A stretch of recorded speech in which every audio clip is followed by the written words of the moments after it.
I think that Lena Khan is off to the races at the FTC, and I mean, really, there's no, I cannot predict what will come out of that agency. They don't let us comment. They don't, like, they're just on their own trajectory. So I think you'll certainly see lots more coming out from there. I think that states will continue to be active on this and many other tech issues because Congress can't get anything over the finish line, and there's so many political points to be scored, right? So many clicks and so many checks to be collected by, if you scare people about tech and then you stand up and say, but I will protect you, you're a fearless politician, you know, there's a lot of business to be done there. But I would say, I would just remind everyone, you can be a very good conservative and be against state regulatory action.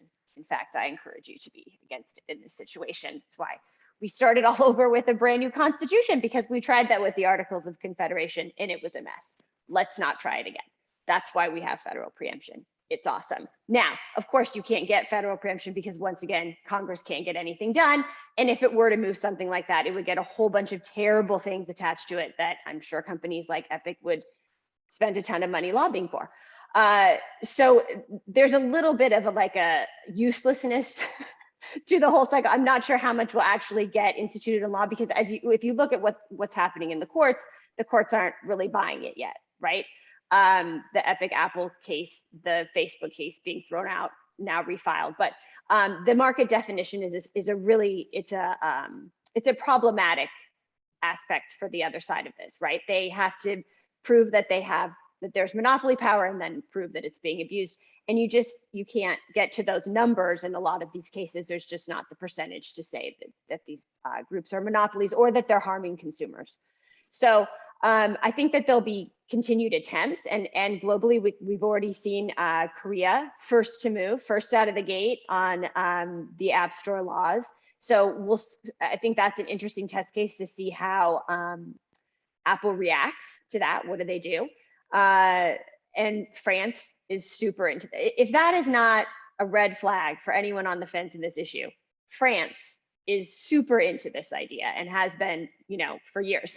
So let that give you pause. But the EU, the Digital Markets Act, that's going forward. I think that would encompass a lot of this. It's more broad, but I think this issue would get swept up in that. The UK, with its own regulatory agencies, will be looking at this too. I don't think this is the last we'll hear of it. But again, I hope that, because when it all bears out, this really doesn't benefit consumers, parentheses, voters, that this really won't get taken into being the law of the land. But again, I think you'll see continued discussion on this, and more federal level, state level, in the courts, internationally. None of this is going away.